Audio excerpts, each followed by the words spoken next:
오늘의 주요 뉴스입니다. 어제 하루 코로나19 신규 확진 환자가 63명이 추가됐습니다.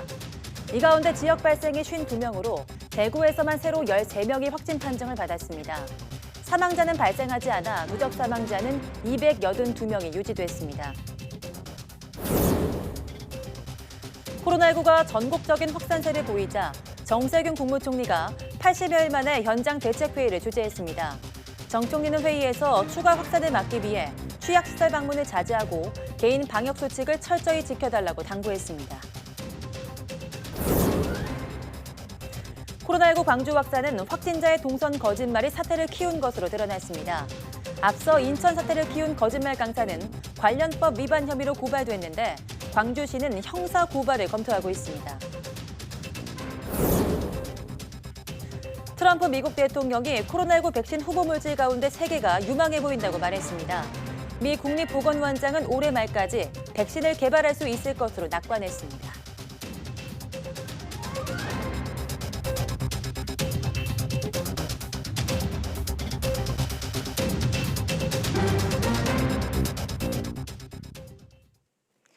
여러분 안녕하십니까? 7월 3일 사이언스 투데이입니다. 수도권과 대구를 중심으로 산발적 감염이 확산하면서 어제 하루 코로나19 환자가 63명 늘었습니다.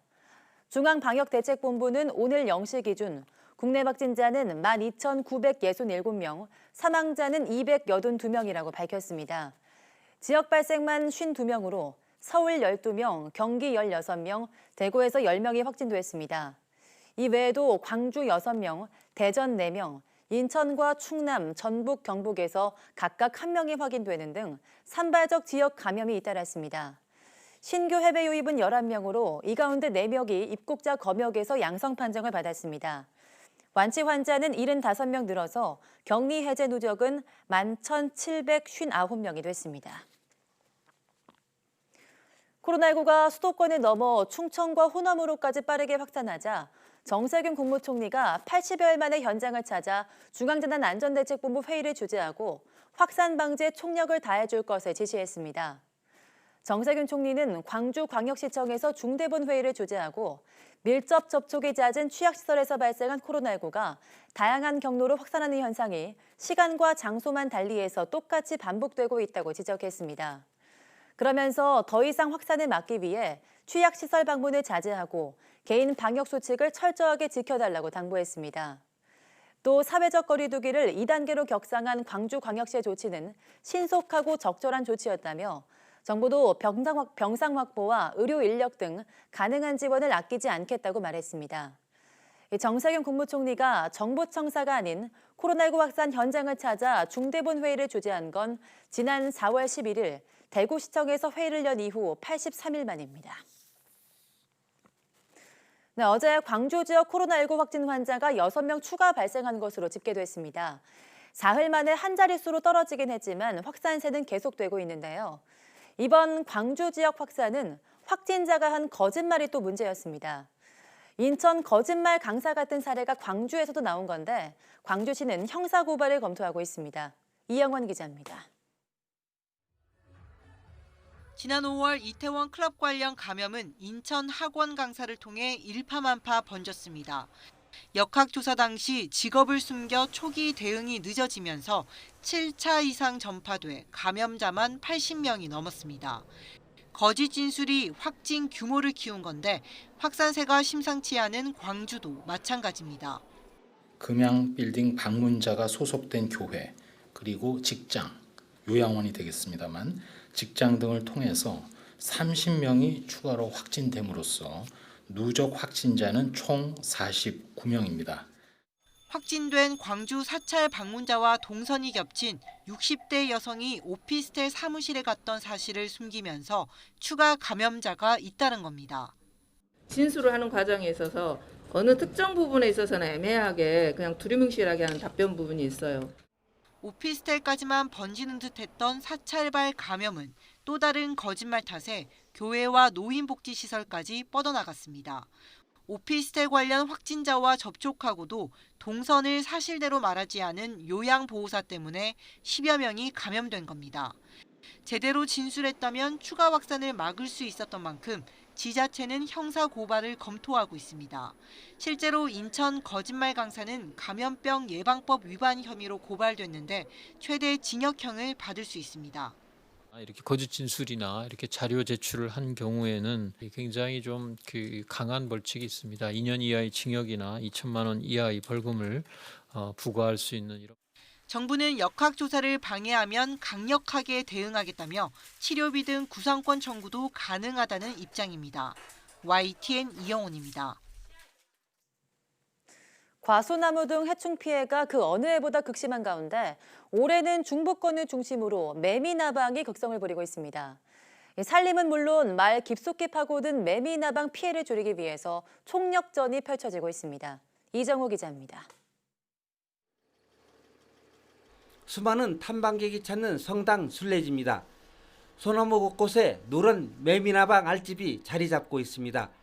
그동안 큰 피해가 없었던 성당과 마을에 매미나방들이 덮치면서 주변 산림은 물론 주민들 생활에도 큰 어려움을 겪고 있습니다.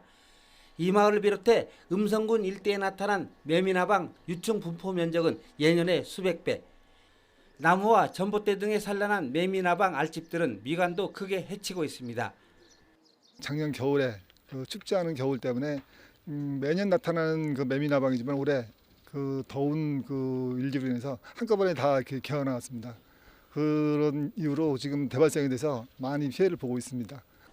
지난 겨울 이상 고온 현상 등으로 매미나방 월동 치사율이 낮아지면서 대발생으로 이어졌다는 분석입니다. 산림청이 올해 처음 파악한 매미나방 유충 피해는 서울과 경기, 충북 등 중부권에서 5천 헥타르를 넘어섰습니다.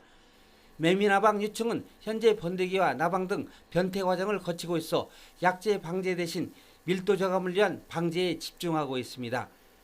성충기에는 포충기와 페로몬 트랩을 활용하고 산란기에는 알집 제거가 더 효과적이라는 설명입니다. 매미나방 같은 경우는 불빛이나 아니면은 페로몬을 이용해서 유인을 해서 그 트랩에 잡는 그런 부분이 있고요. 그리고 알집은 그냥 물리적으로 이렇게 제거하는 방법입니다. 기상이변 등으로 돌발적으로 해충 피해가 나타나고 있어서 기존 생활방역 체계에도 변화가 필요한 시점입니다. YTN 이정우입니다. 때이른 무더위가 찾아왔던 올해 6월이 관측 이래 가장 더웠던 것으로 나타났습니다. 올해 6월 전국 평균 최고 기온은 28도로 평년보다 1.5도나 높았고 전국 평균 기온도 22.9도로 평년보다 1.6도 높았습니다. 이는 6월 기준 1973년 전국적인 관측망이 정비된 이후 가장 높은 기온입니다. 기상청은 6월 초부터 우리나라 상하층에 더운 공기가 자리 잡고 있는 가운데 덥고 습한 남서풍이 유입되고 강한 일사가 더해져 기온이 크게 올랐다고 밝혔습니다. 특히 남서풍이 태백산맥을 넘으며 고온 건조해지는 팬 현상이 겹쳐 영동 지방은 국지적으로 기온이 큰 폭으로 상승하기도 했습니다. 정부가 탈원전 정책에 따른 비용을 전력산업기반기금 일부를 활용해 메꾸는 방안을 마련했습니다. 이 전력산업기반기금은 전기요금의 3.7%로 조성됩니다. 보도에 이재은 기자입니다. 산업통상자원부가 발표한 전기사업법 시행령 일부 개정안 입법 예고 내용입니다. 전력산업기반기금 용도에 에너지전환 비용보전 사업을 새로 넣는다고 명시하고 있습니다. 이에 따라 월성 1호기 폐쇄와 신규 원전 건설 백지화 등 탈원전 정책과 관련해 한국수력원자력과 같은 사업자가 쓰는 비용을 전력산업기반기금으로 보전해주게 됩니다. 전력산업기반기금은 공익 목적으로 만들어졌는데 매달 전기요금에서 3.7%를 떼 조성됩니다. 그동안 한수원은 조기 폐쇄된 월성 1호기 연장운전 승인을 위한 설비 개선에 5,900억 원을 썼고 진행 중이던 신규 원전 4기 백지화에 따라 1,000억 원의 손실을 봤습니다. 앞서 정부는 지난 2017년 에너지전환 로드맵 발표 당시 원전 감축 비용은 여유 재원을 활용하고 필요하면 근거를 마련하겠다고 밝혔습니다. 산업부는 후속 조치가 이뤄지는 상황에서 근거 마련을 더 미룰 수 없어 시행령 개정을 추진하게 됐다고 설명했습니다. 하지만 탈원전 손실 보전에 전기요금을 사용하는 것에 대한 비판도 나오고 있습니다. 전력산업 기반 조성이나 지속적인 발전을 위해서 이 기금을 사용하도록 돼 있는데 지금은 이 경우가 아닌 것 같습니다. 원자력 발전소에 대한 어떤 정치적 판단인데 이것을 국민 전체가 부담하도록 하는 것은 문제가 있는 것 같습니다. 산업부는 일단 다음 달 11일까지 개정안에 대한 의견을 모은 뒤 최종안을 확정할 계획입니다. 또 어느 정도의 비용을 어떤 절차로 보전할 것인지는 추후에 결정하겠다고 밝혔습니다. YTN 이지은입니다. 서울대 소재 부품 신뢰성 연구실 등 33곳이 소재 부품 장비 국가연구 인프라로 지정됐습니다. 과학기술정보통신부는 제5회 소재 부품 장비 기술특별위원회를 열고 이런 내용을 심의 의결했다고 밝혔습니다. 이는 지난해 8월 과기정통부가 발표한 소재 부품 장비 연구개발 혁신대책의 후속 조치로 앞서 과기정통부는 지난해 12월에는 국가연구 인프라를 1차로 지정한 바 있습니다. 최근 300mm가 넘는 기록적인 폭우로 설악산 토왕성 폭포와 대승 폭포가 장관을 연출하고 있습니다. 수량이 풍부해진 덕분인데요. 그 비경은 큰 비가 온 뒤 2, 3일 동안만 감상할 수 있다고 합니다. 송세혁 기자가 전해드립니다. 병풍처럼 서 있는 잿빛 기암절벽 사이로 거대한 물줄기가 쏟아져 내립니다. 마치 하늘에서 흰 비단폭을 펼쳐놓은 듯 웅장한 모습입니다. 우리나라에서 가장 긴 설악산 토왕성 폭포입니다. 해발 860m 높이에서 상중하 3단에 걸쳐 내려오는 폭포는 무려 320m에 이릅니다.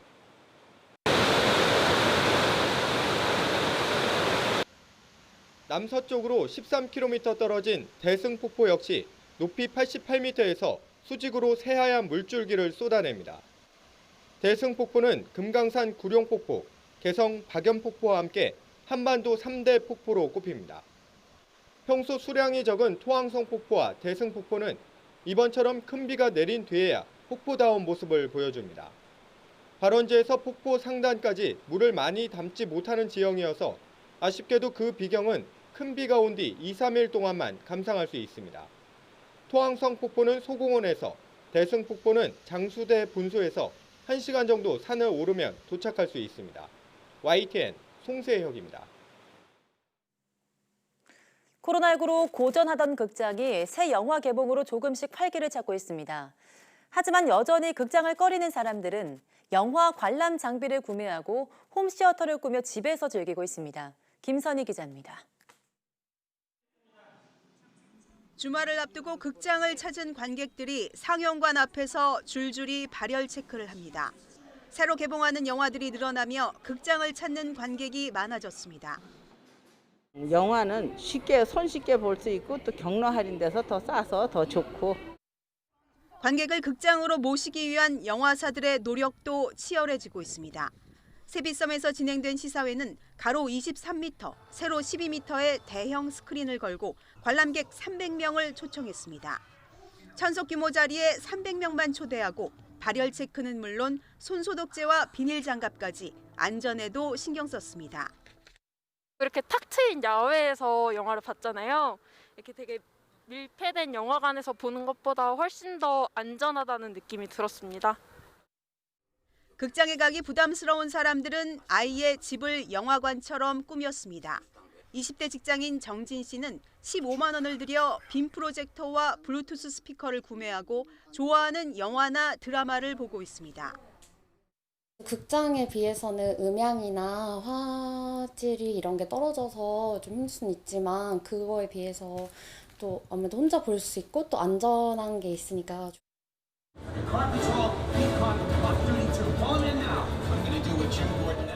홈시어터를 꾸미는 집이 늘어나며 대형 TV와 사운드바 구매도 증가하는 추세입니다. 5개의 스피커를 설치하면 서라운드로 극장과 비슷한 음향 효과를 느낄 수 있습니다. 55인치 대 65인치 대보다는 75인치, 85인치대로 그런 TV 구매하시는 고객님들이 같이 사운드바와 홈시어터를 구매를 하시게 되었는데 기존의 코로나 사태 이전보다는 한 대략적으로 비율로 봤을 때 30%가 좀 증가되어 있는 추세입니다. 코로나19로 아늑하고 안전한 나만의 공간을 선호하는 움직임이 많아지며 홈시어터족은 당분간 더 늘어날 전망입니다. YTN 김선희입니다.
도널드 트럼프 미국 대통령은 코로나19 백신 개발과 관련해서 3가지 후보가 좋아 보인다며 곧 가질 수 있을 것이라고 말했습니다.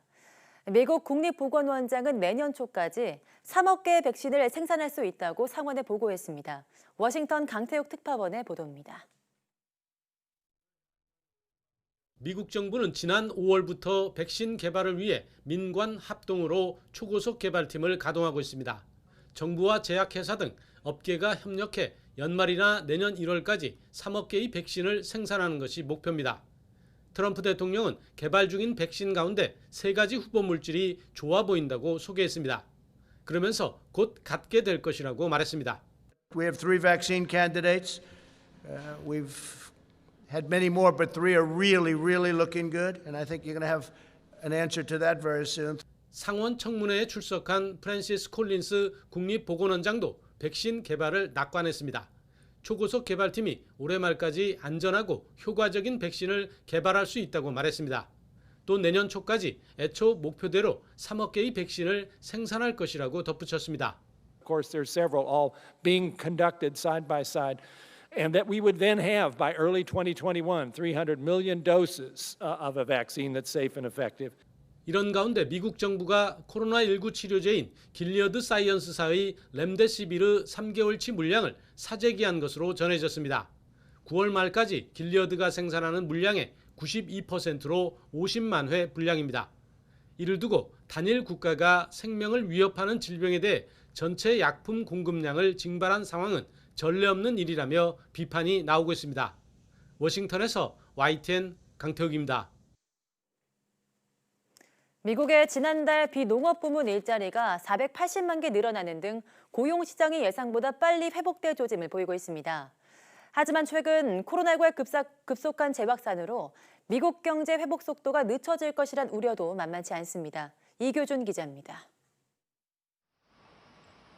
미국의 비농업 부문 일자리가 2달 연속 증가세를 이어갔습니다.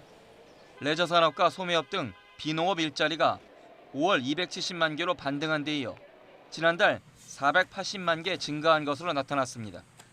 이는 1939년 관련 통계가 시작된 이후 역대 최대 증가폭으로 시장의 예상치를 뛰어넘은 것입니다. 대부분의 주가 봉쇄 조치를 완화하면서 부분적인 경제 재개에 나선 데 따른 것으로 분석됩니다. 미 노동부의 고용지표 발표 직후 트럼프 대통령은 예정이 없던 기자회견을 열고 경제가 예상보다 빠르게 회복되고 있다며 반겼습니다. Today's announcement proves that our economy is roaring back. It's coming back extremely strong. We have some areas where we're putting out the flames or the fires, and that's working out well. 지난달 미국의 실업률은 11.1%로 2달 연속 하락세를 보였지만 지난 2월의 3배 이상으로 여전히 높은 수준입니다. 또 지난주 신규 실업수당 청구 건수가 143만 건으로 5주 연속 100만 건을 넘으며 과도한 낙관론에 경고음을 보내고 있습니다. 여기에 최근 코로나19 재확산으로 경제활동 재개를 보류한 주가 늘면서 미국 경제 회복이 지연될 것이란 우려가 다시 커지고 있습니다. YTN 이교준입니다. 고가주택이 많은 미국 뉴욕 맨해튼의 부동산 시장이 코로나19 여파로 역대급 하락세를 보인 것으로 나타났습니다. 뉴욕타임스 등 외신들은 현지 시간 2일 미 부동산 업체 더글러스 엘리먼의 보고서를 인용해 올해 2분기 거래된 맨해튼 아파트 중위가격은 작년 2분기보다 17.7% 떨어진 100만 달러, 약 12억 원을 기록했다고 보도했습니다. 10년 만에 최대 하락폭입니다. 또 맨해튼 아파트의 매매 건수도 전년 동기보다 54% 감소했는데 이는 30년 만에 가장 큰 폭의 감소세라고 전했습니다. 뉴욕타임스는 그러나 2분기 봉쇄령 탓에 아파트 내부를 직접 보기 어려웠던 잠재적 구매자들의 억눌린 수요가 3분기에는 매매 시장 회복을 견인할 가능성이 있다고 내다봤습니다. 유럽연합이 코로나19 치료제 렘데시비르 확보를 위해서 미국 제약사 길리어드 사이언스와 협상 중이라고 블룸버그 통신이 현지 시간 2일 전했습니다. EU 행정부 격인 집행위원회 대변인은 이날 EU 회원국들을 위해서 충분한 물량 확보에 관한 논의가 진행 중이라고 밝혔습니다. 이번 논의는 미국이 렘데시비르 물량 대부분을 구입하는 계약을 타결했다는 소식이 전해진 가운데 이뤄진 겁니다. 외신은 미국이 9월 말까진 길리어드가 생산하는 렘데시비르 물량의 92%를 구입했다고 전했습니다. 세계보건기구 WHO는 반려동물이 주인에게 코로나19를 감염시킬 위험이 매우 낮다고 밝혔습니다. 수미아 스와미나탄 WHO 수석과학자는 현지 시간 2일 스위스 제네바 WHO 본부에서 열린 기자회견에서 이같이 말했다고 로이터 통신이 보도했습니다. 앞서 홍콩에서 지난 3월 반려견이 사람으로부터 코로나19에 전염됐고 벨기에에서도 고양이가 주인으로부터 옮아 확진 판정을 받은 사례가 보고돼 반려동물이 역으로 사람을 감염시키는 것 아니냐는 우려가 제기됐습니다. 브라질에서 코로나19 피해가 중서부 내륙 지역으로 빠르게 확산하면서 2차 유행의 거점이 될 것이란 우려가 나오고 있습니다. 브라질 보건당국에 따르면 코로나19 피해 실태 조사한 결과 중서부 내륙 지역의 확진자와 사망자 증가율이 전국 평균을 크게 웃돈 것으로 나타났습니다. 보건 전문가들은 의료시설과 의료진 부족 등의 이유로 중서부 지역이 코로나19 2차 유행의 거점이 될 가능성을 우려했습니다. 특히 전문가들은 중서부 지역이 볼리비아, 파라과이와 국경을 맞대고 있다면서 코로나19가 인접국으로 확산할 가능성도 있다고 지적했습니다. 미국에서 코로나19 신규 감염자가 속출하자 페이스북이 플랫폼 상단에 마스크 착용 권고문을 띄우기로 했습니다. AFP 통신은 페이스북이 미국 지역을 시작으로 페이스북과 자회사인 인스타그램 피드에 이런 내용을 소개하는 안내문을 게재하기로 했다고 보도했습니다. 이와 함께 게시물 수정 기능이 없는 트위터도 마스크 착용의 필요성을 강조하며 시민들을 독려하는 캠페인에 나서고 있습니다.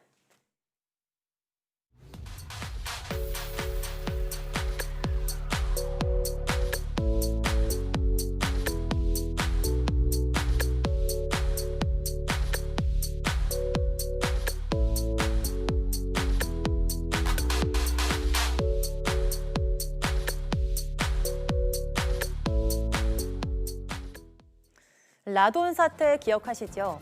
침대나 화장품, 속옷 등에서 방사성 물질 라돈이 다량으로 검출돼 사회적으로 큰 논란이 됐었는데요. 오늘 사이언스 투데이 궁금한 에세이에서는 방사성 물질 라돈에 대해서 좀 더 자세히 알아보겠습니다. 모두 많은 시청 바랍니다. 함께해 주신 여러분 고맙습니다.